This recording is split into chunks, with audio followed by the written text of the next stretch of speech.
গুৰুত্বপূৰ্ণ খবৰ বিপদত পৰিব পাৰে এডিআৰই পৰীক্ষাৰ্থী আসাম ডাইৰেক্ট ৰিক্ৰুটমেণ্ট এক্সামিনেশ্যনত অৱতীৰ্ণ হোৱা শ প্ৰাৰ্থী আৰক্ষীৰ জালত পৰিব পাৰে জেৰাৰ সন্মুখীন হ'ব পাৰে ৰাজ্যৰ মুখ্যমন্ত্ৰীৰ তৰফৰ পৰা কঠোৰ বাৰ্তা দিয়া হৈছে কিহৰ বাবে এডিআৰই পৰীক্ষাৰ্থীৰ ওপৰত লোৱা হ'ব ব্যৱস্থা ৰাজ্যৰ মুখ্যমন্ত্ৰীয়ে সদৰি কৰিছে এই মুহূৰ্তত এক গুৰুত্বপূৰ্ণ খবৰ অচিৰেই প্ৰদান কৰা হ'ব এডিআৰইৰ ফলাফল আৰু এডিআৰইৰ ফলাফলৰ পূৰ্বে মুখ্যমন্ত্ৰীৰ বৃহৎ ঘোষণা আৰক্ষীৰ জালত পৰিব নেকি এডিআৰইৰ শ পৰীক্ষাৰ্থী মুখ্যমন্ত্ৰী ডক্টৰ হিমন্ত বিশ্ব শৰ্মাই দিছে কঠোৰ বাৰ্তা বিএ পাছ কৰা অৰ্থাৎ স্নাতক উত্তীৰ্ণ সকলেও দিছে নেকি এডিআৰইৰ চতুৰ্থ বৰ্গৰ পৰীক্ষা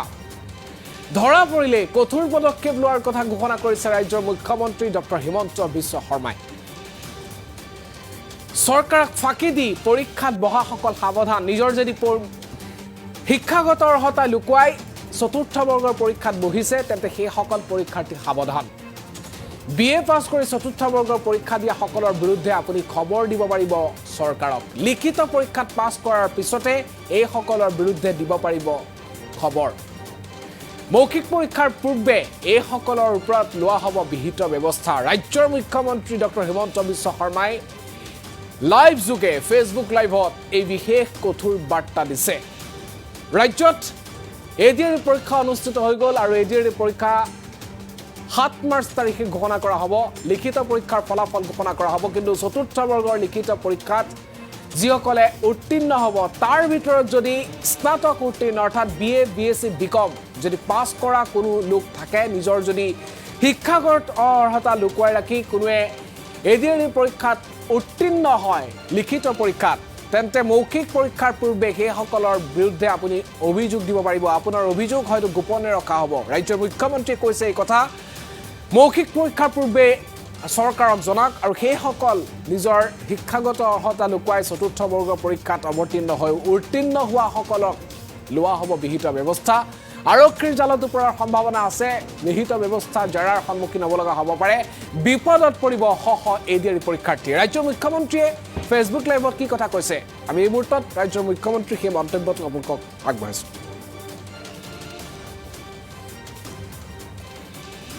ছোৱালীয়ে মোক কৈ থাকে যে চতুৰ্থ শ্ৰেণীৰ পৰীক্ষাত বিএ পাছ কৰা লৰায়ো পৰীক্ষা দিছে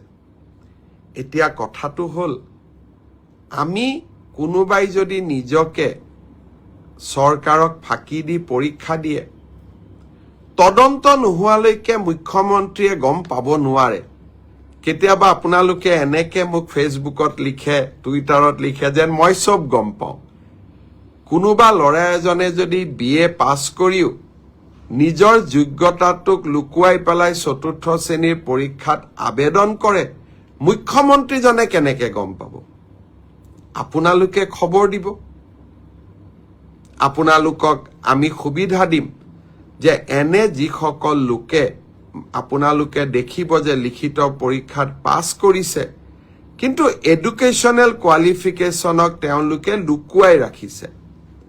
আমি সুবিধা দিম আপোনালোকক অভিযোগ দিয়াৰ বাবে যাতে অৰেল পৰীক্ষা হোৱাৰ আগতে বা মৌখিক পৰীক্ষা হোৱাৰ আগতে আমি আপোনালোকৰ অভিযোগবোৰ নিৰ্দিষ্ট ইউনিভাৰ্চিটি লগত কথা পাতি আপোনালোকৰ অভিযোগবোৰ যাতে আমি নিষ্পত্তি কৰিব পাৰোঁ বহুত ল'ৰা ছোৱালীয়ে মোক কৈ থাকে যে চতুৰ্থ শ্ৰেণীৰ পৰীক্ষাত বিএ পাছ কৰা লৰায়ো পৰীক্ষা দিছে এতিয়া কথাটো হ'ল আমি কোনোবাই যদি নিজকে চৰকাৰক ফাঁকি দি পৰীক্ষা দিয়ে তদন্ত নোহোৱালৈকে মুখ্যমন্ত্ৰীয়ে গম পাব নোৱাৰে কেতিয়াবা আপোনালোকে এনেকে মোক ফেসবুকত লিখে টুইটাৰত লিখে যেন মই সব গম পাওঁ কোনোবা ল'ৰা এজনে যদি বিএ পাছ কৰিও নিজৰ যোগ্যতাটোক লুকুৱাই পেলাই চতুৰ্থ শ্ৰেণীৰ পৰীক্ষাত আবেদন কৰে মুখ্যমন্ত্ৰীজনে কেনেকে গম পাব আপোনালোকে খবৰ দিব আপোনালোকক আমি সুবিধা দিম যে এনে যিসকল লোকে আপোনালোকে দেখিব যে লিখিত পৰীক্ষাত পাছ কৰিছে কিন্তু এডুকেশ্যনেল কোৱালিফিকেশ্যনক তেওঁলোকে লুকুৱাই ৰাখিছে আমি সুবিধা দিম আপোনালোকক অভিযোগ দিয়াৰ বাবে যাতে অৰেল পৰীক্ষা হোৱাৰ আগতে বা মৌখিক পৰীক্ষা হোৱাৰ আগতে আমি আপোনালোকৰ অভিযোগবোৰ নিৰ্দিষ্ট ইউনিভাৰ্চিটি লগত কথা পাতি আপোনালোকৰ অভিযোগবোৰ যাতে আমি নিষ্পত্তি কৰিব পাৰোঁ। বহুত ল'ৰা ছোৱালীয়ে মোক কৈ থাকে যে চতুৰ্থ শ্ৰেণীৰ পৰীক্ষাত BA পাছ কৰা ল'ৰায়ো পৰীক্ষা দিছে। এতিয়া কথাটো হ'ল আমি কোনোবাই যদি নিজকে চৰকাৰক ফাঁকি দি পৰীক্ষা দিয়ে,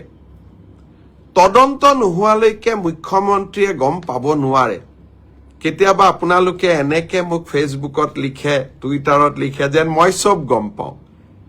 কোনোবা ল'ৰা এজনে যদি BA পাছ কৰিও নিজৰ যোগ্যতাটোক লুকুৱাই পেলাই চতুৰ্থ শ্ৰেণীৰ পৰীক্ষাত আবেদন কৰে, মুখ্যমন্ত্ৰীজনে কেনেকে গম পাব? আপোনালোকে খবৰ দিব। আপোনালোকক আমি সুবিধা দিম যে এনে যিসকল লোকে আপোনালোকে দেখিব যে লিখিত পৰীক্ষাত পাছ কৰিছে, কিন্তু এডুকেশ্যনেল কোৱালিফিকেশ্যনক তেওঁলোকে লুকুৱাই ৰাখিছে, আমি সুবিধা দিম আপোনালোকক অভিযোগ দিয়াৰ বাবে, যাতে অৰেল পৰীক্ষা হোৱাৰ আগতে বা মৌখিক পৰীক্ষা হোৱাৰ আগতে আমি আপোনালোকৰ অভিযোগবোৰ নিৰ্দিষ্ট ইউনিভাৰ্চিটি লগত কথা পাতি আপোনালোকৰ অভিযোগবোৰ যাতে আমি নিষ্পত্তি কৰিব পাৰোঁ। বহুত ল'ৰা ছোৱালীয়ে মোক কৈ থাকে যে চতুৰ্থ শ্ৰেণীৰ পৰীক্ষাত BA পাছ কৰা ল'ৰায়ো পৰীক্ষা দিছে। এতিয়া কথাটো হ'ল আমি কোনোবাই যদি নিজকে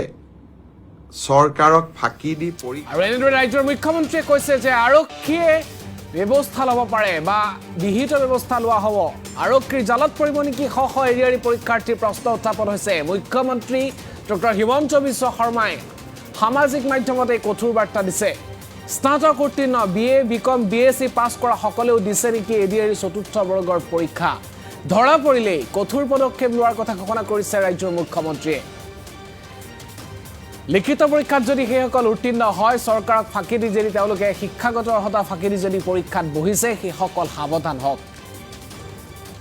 BA পাছ কৰি চতুৰ্থ বৰ্গৰ পৰীক্ষা দিয়া সকলৰ বিৰুদ্ধে আপুনি খবৰ দিয়ক। আপোনাৰ পৰিচয় গোপনে ৰাখি সেইসকল পৰীক্ষাৰ্থীৰ ওপৰত লোৱা হ'ব ব্যৱস্থা। লিখিত পৰীক্ষাত পাছ কৰাৰ পিছতে এইসকলৰ বিৰুদ্ধে আপুনি অভিযোগ দিব পাৰিব। আৰু মৌখিক পৰীক্ষাৰ পূৰ্বে এইসকলৰ বিৰুদ্ধে ৰাজ্য চৰকাৰে গ্ৰহণ কৰিব ব্যৱস্থা। এই বাৰ্তা, এই কঠোৰ নিৰ্দেশ দিয়া পৰিলক্ষিত হৈছে ৰাজ্যৰ মুখ্যমন্ত্ৰীয়ে। বহুত ল'ৰা ছোৱালীয়ে মোক কৈ থাকে যে চতুৰ্থ শ্ৰেণীৰ পৰীক্ষাত BA পাছ কৰা ল'ৰায়ো পৰীক্ষা দিছে। এতিয়া কথাটো হ'ল আমি কোনোবাই যদি নিজকে চৰকাৰক ফাঁকি দি পৰীক্ষা দিয়ে, তদন্ত নোহোৱালৈকে মুখ্যমন্ত্ৰীয়ে গম পাব নোৱাৰে। কেতিয়াবা আপোনালোকে এনেকে মোক ফেচবুকত লিখে, টুইটাৰত লিখে যেন মই চব গম পাওঁ। কোনোবা ল'ৰা এজনে যদি BA পাছ কৰিও নিজৰ যোগ্যতাটোক লুকুৱাই পেলাই চতুৰ্থ শ্ৰেণীৰ পৰীক্ষাত আবেদন কৰে, মুখ্যমন্ত্ৰীজনে কেনেকে গম পাব? আপোনালোকে খবৰ দিব। আপোনালোকক আমি সুবিধা দিম যে এনে যিসকল লোকে আপোনালোকে দেখিব যে লিখিত পৰীক্ষাত পাছ কৰিছে, কিন্তু এডুকেশ্যনেল কোৱালিফিকেশ্যনক তেওঁলোকে লুকুৱাই ৰাখিছে, আমি সুবিধা দিম আপোনালোকক অভিযোগ দিয়াৰ বাবে, যাতে অৰেল পৰীক্ষা হোৱাৰ আগতে বা মৌখিক পৰীক্ষা হোৱাৰ আগতে আমি আপোনালোকৰ অভিযোগবোৰ নিৰ্দিষ্ট ইউনিভাৰ্চিটি লগত কথা পাতি আপোনালোকৰ অভিযোগবোৰ যাতে আমি নিষ্পত্তি কৰিব পাৰোঁ।